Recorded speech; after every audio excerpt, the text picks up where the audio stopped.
looking to connect a region of over 600 million bridges between our lands.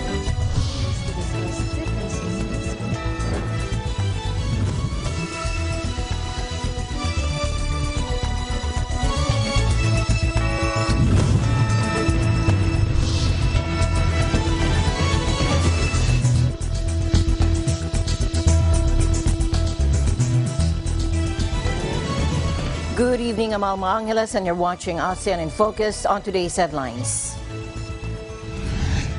Manila-based Asian Development Bank says the weakening Chinese economy, a lethal COVID-19 variant, the war in Ukraine, and the tightening of monetary policy in rich nations are the four biggest risks to the region's economy. Happened in this. We share. During her speech at the United Nations General Assembly, Indonesian Foreign Minister Retno Marsudi said that ASEAN will refuse to be a pawn in a new Cold War. War among nations is not. The OECD says the war in Ukraine will continue to be costly, with the organization significantly downgrading its global growth forecast for next year, faced with prolonged effects of the conflict. And later, Papua New Guinea's second contemporary art exhibition opens to the public. Eko Ortelesa will give us an update.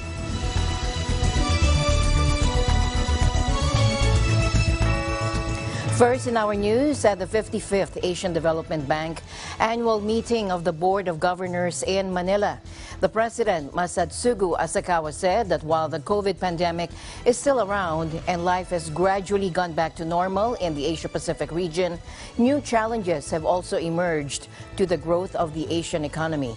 The weakening Chinese economy, a lethal COVID variant, the war in Ukraine, and the tightening of monetary policy in rich nations are the four biggest risks to the region's economy. In a curtain raiser to the ADB annual meeting on Monday, President Asakawa said these four factors are the dark clouds hanging over the sustained recovery of the region from the economic downturn caused by the pandemic. Again, let's listen in. Actually, developing Asia experienced a negative economic growth rate of negative 0.8% in 2020 due to COVID-19 pandemic. And it was the very first economic contraction happened in this area for the last 60 years. And 2021, it rebounded to 6.9%. And this year, 2022, ADB project 4.3%. And the reason for the rebound we saw last year includes a couple of things. First, the very mild health impact of Omicron variants. And second, progress of vaccination in this area. And third, fairly robust, strong performance of export from this region. However, the pace to recovery varies among economies. Remain very, very uneven among economies. So we have to bear in mind, I think, four possible downside risks to the economic outlook of this region. First is, slowing down of China's economy due to the very stringent zero corona policy. And second, still a possibility of emerge of the more lethal COVID-19 variant. And thirdly, economic negative impact caused by the Russian invasion of Ukraine, as you mentioned, Zena. And fourthly, kind of instability in the financial market due to the very aggressive, rapid, monetary policy normalization by some advanced economies. So far, in total, we have committed $33 billion to support our DMCs, developing member countries. Actually, the Russian invasion of Ukraine have posed a very serious risk to the economic outlook of this region, obviously. There are two kinds of risks. One is indirect impact and direct impact and indirect impacts. And direct impact through trade, capital transaction with Russia, and also remittance coming from Russia has been relatively limited for developing Asia as a whole, except for a couple of countries in Central Asia, Caucasus, and Mongolia, who have traditionally maintained a very close trade and economic linkage with Russian Federation. On the other hand, the indirect impact, indirect risk has been looked through. Very, very steep price increase in food and energy. I'm quite sure import countries of food and energy will see this year's import bill much more expensive than last year's, which means adding inflationary pressure on the economy. And actually, a number of central banks in this region has already started to raise its policy interest rate to quell the inflation pressure, which would the additional constraint on economic growth perspective of this region. And also, indirect impact includes the kind of deterioration of market sentiment, which would depress consumers, producers, and investors' confidence. So flight to safety and tighter financial conditions globally might spur some sort of capital outflow movement from this region. Together with the steep increase in food prices, the possible reduction of fertilizer supply by Russia would have a significant impact on the agricultural production of this region as well. And this has become a very serious concern in terms of food security, as you mentioned, rightly.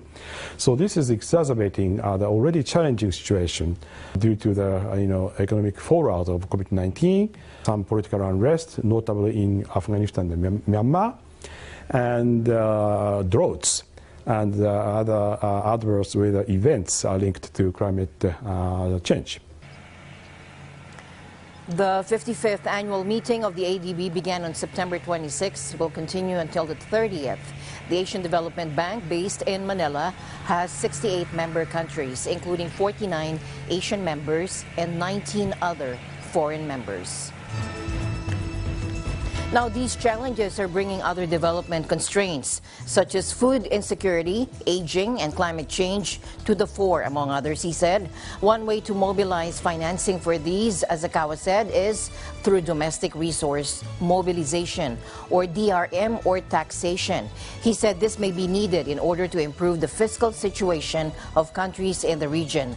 The pandemic has led to high deficits and debts among ADB's developing member countries, or DMCs, due to the need to purchase vaccines. While vaccines remain important and ADB will still provide funding for this, other efforts to raise funds will be inevitable for countries in the region. Let's listen in. That in the process of recovery from pandemic, I think timing would come to every country to change the gears from fiscal expansion to fiscal consolidations. Of course, each country should pick up the right timing to do so. Timing cannot be too early, cannot be too late. But I'm quite sure the timing will come.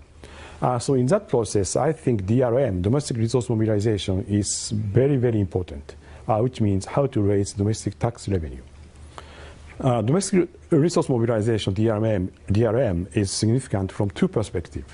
One is, it's very much necessary to make a social welfare system of that country robust and financially viable.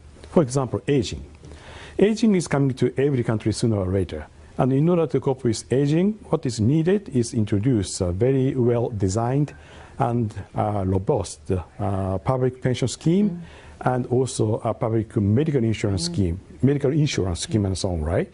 And in order to make those social welfare systems financially viable, it's much better to rely on domestic resources rather than depending too much on external financing. That would simply worsen the debt situation, debt sustainability of that country. Secondly, tax policy is a good policy not only to increase tax revenue in general, but to achieve each of the development agenda read out by SDGs. For example, it might be a good idea to utilize progressivity of the income tax scheme to address income inequality issue, which I'm quite sure got worsened during the pandemic. And also, it might be a feasible policy option to rely on carbon tax, environmental tax to address climate change issue. So these are only 2 examples, but there are many ways where tax policy can contribute.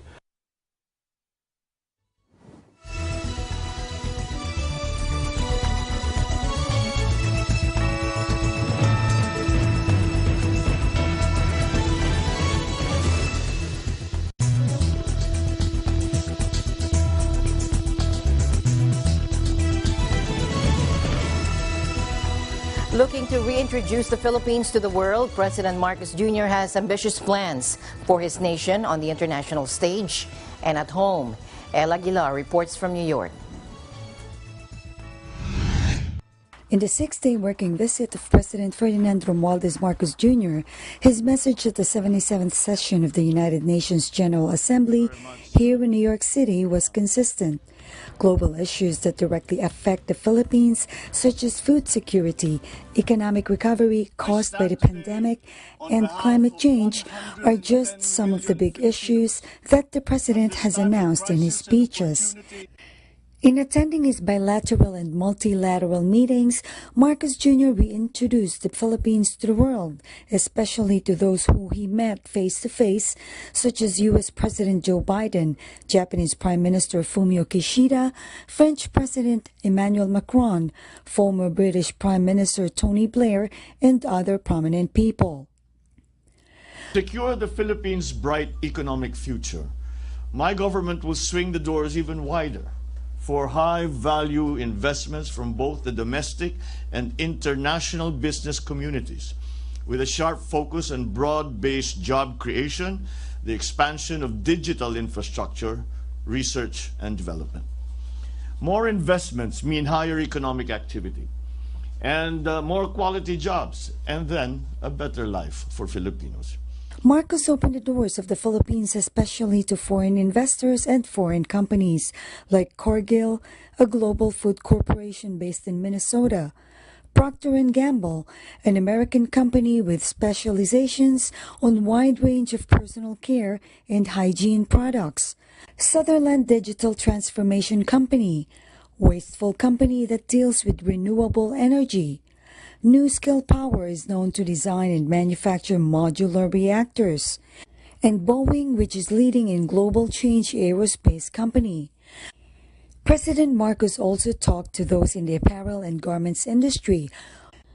Marcos encouraged businessmen to invest in the Philippines. He believes that with investors entering the country, companies will be built, creating jobs for Filipinos. But this president made his presence felt here just after 100 days. So American financial institutions think that this is very favorable for the Philippines. It will bring in more investments in all sectors. Let me point out 3 reasons why the Philippines is a viable and smart investment destination. First, our macroeconomic strength and bright prospects. The Philippine economy expanded by 5.7% last year and by 7.8% in the first half of this year. Growth was broad-based, driven not only by government spending, but also by household consumption and investments, reinforced by consumer and business confidence. Second, we have enabling policies in place.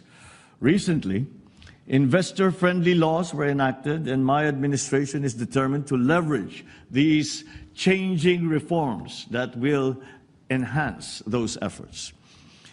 Third, and perhaps the most important point, another strong asset that we have is our human capital.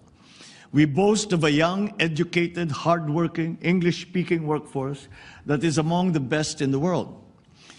With a very young median age of 25.7 years old, the Philippines enjoys a demographic advantage from which investors can benefit. The only thing I can say is that President Bongbong Marcos has done remarkably well in marketing and promoting our country for investments. His theme is the time to invest is now, and now is the moment. With a population of over 110 million in the Philippines, manpower or workforce is what the country has to offer. The president is proud of the intelligence and skills of Filipinos in the field of science and technology. In a report by the Philippine Statistics Authority, the unemployment rate of the Philippines was down to 5.2% in July 2022, lower than the previous 7.2% in the same period. Unemployment or lack of jobs in the Philippines is due to the size of the population. There are too many people, but jobs are scarce. On the other hand, 2.9 million Filipinos are experiencing hunger due to lack of food, according to the Social Weather Station survey. We're all very optimistic. The statements made by the President in several fora, including today's press briefing, or rather economic briefing, clearly shows why investors should invest in the Philippines, that the Philippines is really open for business. The laws have been liberalized to entice and encourage foreign direct investment to come in. Infrastructure development, digitalization, and of course a very, very healthy demographic.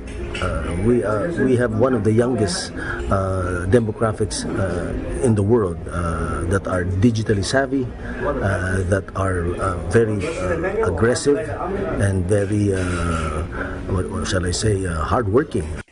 As the vice chairman said at the New York Stock Exchange, Marcos' presence is proof that he is focused and honest in the purpose of improving the economy and the condition of the Philippines and the Filipino people. President Marcos left New York City Friday night and arrived in the Philippines Sunday morning. From New York City, El Aguilar, we live in extraordinary times. Thank you, El. Meanwhile, in Thailand, 14-year high inflation has sent basic living costs soaring as the country gears up for a general election expected May next year. Sheltering from the crashing rain near Bangkok's Golden Grand Palace, scores of homeless and unemployed people patiently queue for free meals, and in a move seen as symbolic of the severity of the situation but likely to cause more pain for consumers, the government recently raised the price of instant noodles for the first time in more than a decade after manufacturers agitated for a rise. Take a look. Because the Asian people, instant noodle is the standard that every family, household, they have it in the house. Anyway, I think when you see that instant noodle price has been allowed to increase, that would give signals to other food items that, okay, they can also increase the price. And of course, you would see more increase in food price and other items because food is considered as one of the basic items. So for lower income, whose majority of income is spent on food, on energy, they would be even more impacted by this. Elderly do not have the support anymore of their kids or whatever, their families. So then they end up here. There's not enough support. I mean, 600 baht, 800 baht a month from the government. Well, that's 20 plus baht a day. You cannot survive on that. That's just the way it is. So it was already hard, but of course with increasing prices, it just gets harder for everyone to make ends meet. เปลี่ยนพอสมควรครับแต่ก่อนก็คือแบบมาทำงานเราก็แบบมาซื้อข้างล่างอะไรอย่างเงี้ยแต่คือหลังๆมานี้คือแบบเราลงมาซื้อทุกวันไม่ได้ผมก็เลยต้องเปลี่ยนเป็นแบบทำมากินเพราะว่าเพื่อเซฟคอสมากกว่า I think what we now need to look at is also more target policy measures that would help alleviate the difficulty from rising living costs among the Thai lower income household. Professor Baldovard said many of the elderly people they helped had lost touch with their families and were unable to survive on the government support of between 600 and 1,000 baht a month. Growth remains sluggish, just 2.5% in the second quarter, dragged by high inflation despite the return of foreign visitors after the pandemic shutdowns. The leadership came to power 8 years ago under Prayut Chan-o-cha, promising to provide stability after long-running protests started to hit the kingdom's economy. However, it struggled to live up to its pledges, and the damage wrought by the pandemic on the travel industry has been compounded by a global inflationary crisis that has sent prices rising beyond many people's reach. A 30% fuel hike in fuel prices spurred hundreds of drivers of the most popular ride-hailing apps to hold protests across Indonesia at the beginning of this month as they struggle to make ends meet. Take a look. Dikali 4 seharian, kurang lebih 50 kurang. Itu cukup apa, Mbak? Kalau misalkan kita mendapatkan segitu kan nggak cukup apa-apa. Belum buat makan, belum buat segala-galanya. Ya turunnya lah BBM dari harga yang normal, dikarenakan kita kan para ojol berasa, Mbak, kalau misalkan sepi pendapatannya kadang-kadang nggak makan, Mbak, seharian demi apa? Demi bensin. Kalau nggak ada bensin kita kerja pakai apa, Mbak? Untuk BBM naik ya, berdampak banget ya, Mbak, kalau untuk BBM nih, soalnya pengaruhnya banyak banget, belum dari buat dapur ya, rumah. Efeknya ada pasti semuanya. Seperti apa itu, Bang? Bahan-bahan kan pada naik, ikut naik kan. Jadi On-demand drivers say the two ride-hailing giants have only hiked fares slightly to the tune of 800 rupiah or 5 cents per kilometer to cover the additional costs. Both Gojek and Grab said they imposed a rate change in line with government regulation. Gojek, which earlier this year merged with e-commerce platform Tokopedia in a multi-billion-dollar deal, said the objective of the rate change was to support driver partners. Grab said it was designed to protect and maintain their driver partners' welfare, and they both declined to disclose the rate increase, but union leaders said it fell short of drivers' expectations. Now, during a speech at the UN General Assembly, Indonesian Foreign Minister Retno Marsudi said that ASEAN will refuse to be a pawn in a new Cold War. She vowed that Jakarta would not let geopolitics block global economic recovery under its G20 presidency. We share the same concern. The current state of our world is very worrying. The pandemic persists and global economy remains sluggish. War among nations is no longer a possibility, but has become a reality. Crisis after crisis is unfolding around the world. Climate change, rising inflation, food and energy shortages. History teaches us these phenomena might lead to a huge war. The fundamental principle of sovereignty and territorial integrity are non-negotiable. This principle must always be upheld. Meanwhile, peaceful solution is the only option to settle any conflicts. Habit of dialogue and cooperation would nurture strategic trust. These are the rules of the game that we must maintain if we truly want peace. It is our responsibility to apply them consistently, not selectively or only when we see fit. This is not what regional architecture should be. It must serve as the building block for peace and stability rather than undermining them.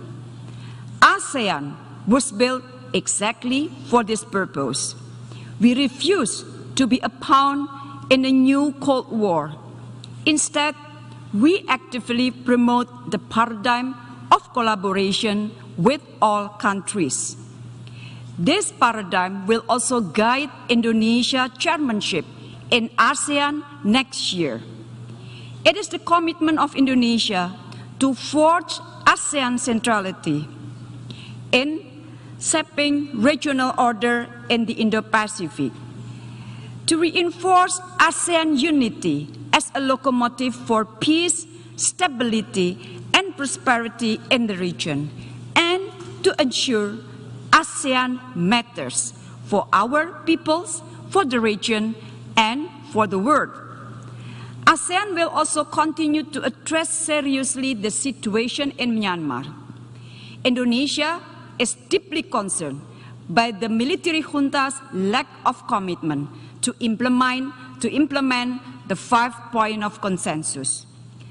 ASEAN must move forward and not be taken hostage. Indonesia, Southeast Asia's largest and most populous country, is a founding member of the regional bloc, and Jakarta serves as the headquarters of the ASEAN Secretariat. It'll take over as ASEAN chair from Cambodia next year. Now, still, Jakarta is caught between as G20 president this year. It has to balance the ire of the U.S., the United Kingdom, and the European Union on the other hand, and Russia's defense of its actions, and Beijing's support of Moscow on the other. In her speech, Foreign Minister Retno Marsudi again said there was no option but for the G20 summit to produce some solutions for the struggling post-pandemic world. Let's listen in. The whole world is pinning their hope on G20 to be catalyst of global economic recovery, especially for developing countries. G20 must not fail. We cannot let global recovery fall at the mercy of geopolitics. We must act urgently to address food and energy crisis and prevent a fertilizer crisis from happening. Otherwise, billions more people will be at risk, particularly again in developing countries. The OECD said the war in Ukraine will continue to be costly, with the organization significantly downgrading its global growth forecast for next year. Again, let's listen in. Remember, before the war, the economy, the world economy was recovering from COVID. In fact, some economies were recovering fairly well. Inflation was starting to creep up, but it was not so dramatic. But clearly, in the months just before the war, and especially after the war, you start seeing energy prices going up fairly dramatically. And this was for coal, was for electricity, was for gas. And as a consequence, goods and services, for example, a crucial one, fertilizer prices, went up also fairly dramatically, and food prices as well. So we are paying a very hefty price because, as a consequence of all this, we are having an inflation around the world, in many countries of the world, that we haven't seen for a long time. And central banks now have been able to manage to start acting so that to circumvent this problem. And on the other hand, we also have a significant slowdown of the economy. So it's a very hefty price of the war. In fact, if energy prices, if there's disruptions during winter and the energy prices go up even further, we have a scenario in which an increase in 50% of gas prices will lead to a reduction in GDP in Europe by 1.4%. And so this is a huge number. So that means that the European economy for sure will be in recession. The war is hurting the European and other economies because of high energy prices. And by using energy as an economic weapon, Russia basically is trying to impose this price on Europe. But I think it's the war that is causing the problems, for sure.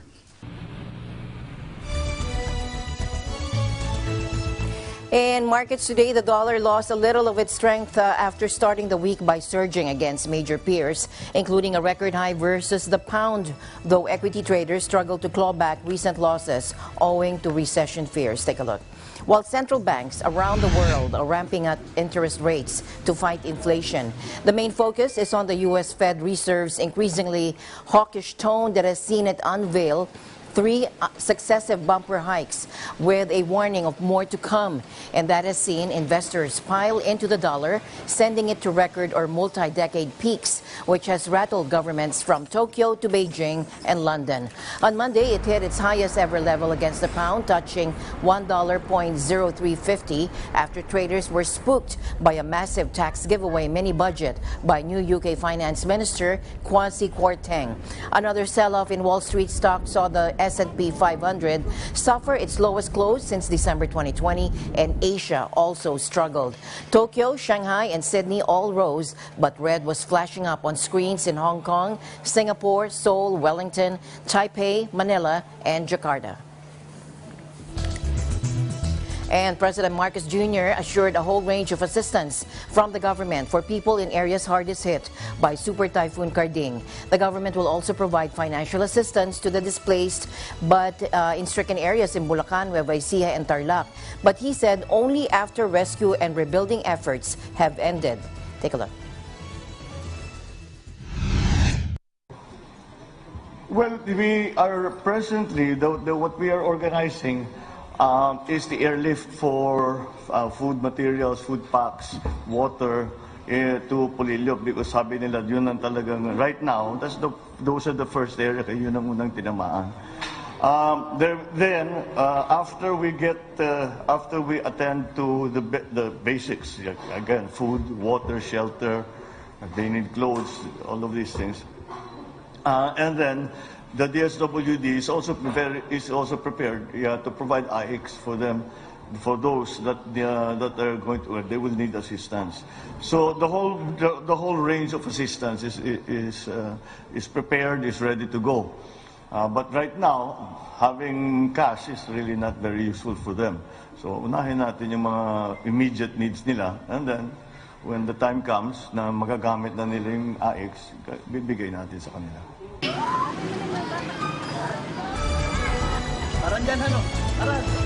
Finally, Papua New Guinea's second contemporary art exhibition opens to the public. Echo Ortelesa Quinola reports. The well-attended contemporary arts exhibition at the APEC House is now open to the public. National Cultural Commission Director Stephen Kilanda spearheads the occasion. The four-day exhibit captures the attention of the diplomatic corps. Over 200 pieces of artworks created by 85 artists, painters, and sculptors have their creations on display. It has a couple of objectives. One, to give prominence to the work that they do, to provide the second thing is to provide a marketing outlet for some of the work, to be able to bring them together and learn of each other. That's important. So this is an opportunity for us to showcase the fine art talents. It has a story behind every painting, and it is our hope that this will tell the Papua New Guinea story a little bit more. Tell of our unique situation, what we are like. Minister of Tourism, Arts and Culture E.C. Henry Leonard encourages local artists to excel in this creative industry. He appeals to the development partners to promote and market the skills and talents of their country's artists. Papua New Guinea is full of so many different types of art, and you can see that displayed here in the different styles that the artists have. Very traditional, very modern. I definitely highly recommend coming and exploring Papua New Guinea, its culture, its art. It has so much to offer. We appreciate like it's only the expats that comes inside, and mostly tourists. They're very helpful. They're supportive by purchasing artworks. Please come to Papua New Guinea. There's lots of beautiful artworks here. The Contemporary Arts exhibition also provides employment to artists who are not formally employed. Echo Hortaleza Quinola, Port Moresby, Papua New Guinea, Eagle News. We live in extraordinary times. Thanks, Echo.